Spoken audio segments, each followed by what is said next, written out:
Hey everyone, welcome back to the channel. I hope you're doing great. In today's video, I'm going to walk you through something super useful if you're managing clients or projects in QuickBooks, how to run an income by customer report. This report is perfect for understanding exactly how much revenue you're making from each customer, so you can see who your top clients are and where most of your business income is coming from. Let's get right into it. First, let's talk about QuickBooks Online. Once you're logged in, look over to the left-hand side and click on Reports. At the top, you'll see a search bar. Type in Sales by Customer Summary or Profit and Loss by Customer. Both of these will give you a breakdown of income per customer, but with slightly different formats.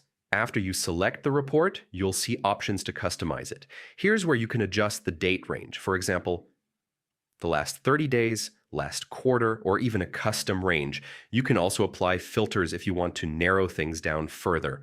When you're ready, click Run Report, and just like that, you'll have a clear view of your income organized by customer. Now, if you're using QuickBooks Desktop, the steps are a little different, but just as simple. Go to the top menu and click on Reports. In the search bar, type Income by Customer Detail.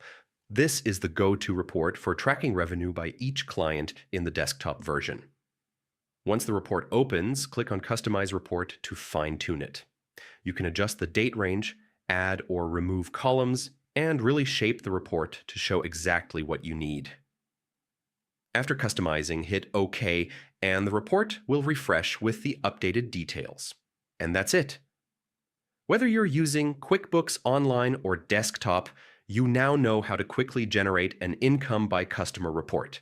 This can help you identify your most valuable clients, track trends, and make smarter business decisions. I hope this tutorial made the process clear and simple for you. If you found this helpful, don't forget to hit that like button, subscribe for more QuickBooks tips, and drop a comment if you have any questions or want me to cover a specific report in the future. Thanks so much for watching, and I'll see you in the next one.